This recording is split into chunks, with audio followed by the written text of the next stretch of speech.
দর্শকরা চিৎকার করছিল, সাব্বিরকে দলে চাই, সাব্বিরকে দলে চাই, দাবি আমাদের একটাই, সাব্বিরকে দলে চাই, এমন চিৎকার আমরা শুনতে পাচ্ছিলাম। সাব্বিরের ফ্যান বেজ অনেক বড়, অনেক মানুষ সাব্বিরকে ফলো করে, অনেক মানুষ সাব্বিরকে ভালোবাসে, সাব্বিরও সেটা জানেন। তাই মিডল অর্ডার বা ফিনিশিংয়ে যখন কেউ খারাপ করেন, যখন কেউ রান করতে পারেন না, তখন বারবার একটা দাবি ওঠে, সাব্বির রহমানকে দলে চাই, সাব্বির রহমানকে চাই, সাব্বির আসলে হয়তো সমস্যাগুলোর সমাধান হবে। সাব্বির যে ধরনের ক্লিন হিট করেন, যেভাবে খেলেছেন, খুব স্বাভাবিকভাবেই এই জায়গার এই ব্যর্থতায় সাব্বিরের নামটা চলে আসে। দর্শকদের দোষ দিয়ে আসলে লাভ নাই, কারণ এই ফিনিশিংয়ে যারাই খেলেছেন তারাই সফল হতে পারেননি। তাই দর্শকদের মনে পড়ে সাব্বিরের ছক্কাটা, এশিয়া কাপে সাব্বিরের ওই ইনিংস, সাব্বিরের ভালো পারফরমেন্সগুলো, কিংবা বিপিএলে সাব্বিরের চোখে লাগার মতো ইনিংস। সুন্দর একটা ছক্কা 6 রানই হয়, তবে সুন্দর ছক্কাটা চোখে লেগে থাকে, যেটা সাব্বির রহমান মারেন, সাব্বির রহমান মারতে পারে। আরেকজনের কথা আমরা শুনেছি, সৌম্য সরকার।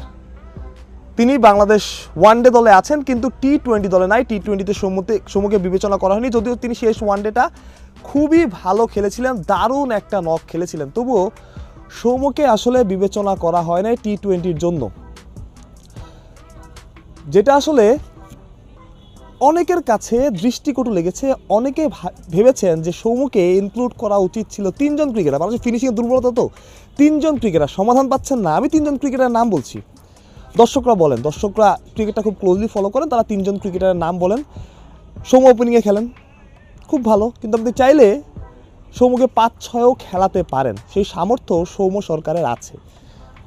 আকবর আলী এনসিএল রংপুরকে চ্যাম্পিয়ন করালেন, নিজেও ব্যাট হাতে পারফর্ম করলেন, তাকে সুযোগটা দিয়ে দেখেন। আপনারা ভুলে গেছেন হয়তো, আমি মনে করিয়ে দিই, আকবর কিন্তু কোনো একটা পাকিস্তান সিরিজে ঘরের মাঠে সেই সিরিজের স্কোয়াডে ডাক পেয়েছিলেন, কিন্তু তার ইন্টারন্যাশনাল ডেবিউটা হয় নাই। তারপরে কোথায়, কেন, কী কারণে আকবর আলী বাদ পড়েছেন, কোনো ম্যাচ না খেলে, আর তার খবরও নাই, বছরের পর বছর পেরিয়ে গেছে, সেটাও আসলে আমার জানা নাই। ফিনিশিংয়ের সমাধান 3 জন ব্যাটার। সৌম্যকে বলতে না, সৌম্য উপর দিকে, যদি উপরের দিকেও হয় তাও আপনি সৌম্যকে খেলাতে পারেন। 3 জন ব্যাটার, সাব্বির রহমান, আপনারা আকবর আলীকে চেষ্টা করতে পারেন। আপনার টি-20 ভাইস ক্যাপ্টেন নাই, টি-20 ভাইস ক্যাপ্টেন খুঁজতে আপনার সমস্যা হচ্ছে, কোনো স্থায়ী ভাইস ক্যাপ্টেন নাই। জাকের আলী অনেককে ক্যাপ্টেন্সি দেওয়া হয়েছিল, কিন্তু নিজেও এখন তিনি পারফর্ম করতে পারছেন না। আপনার আকবর আলীকে রাখেন না ব্যাকআপ হিসেবে। লিটন দাস যদি খারাপ দল কোনো কারণে, আল্লাহ না করুক, ইনজুরিতে পড়েন, তখন তো আপনি এশিয়া কাপের মতো আকবর আলীকে খেলাতে পারবেন। আকবর তো একবার আন করা না, বিশ্বকাপ জিতিয়েছে ভাই, তাকে আপনি খেলান। সৌম্য সরকার আছেন, সাব্বির রহমান। আমার কাছে মনে হয় বাংলাদেশের ফিনিশিংয়ের সমাধান সাব্বির রহমান, সৌম্য সরকার, আকবর আলী। অনেকে আমার সাথে একমত হবেন না, তাতে আসলে আমার কিছুই করার নেই, তবে আমি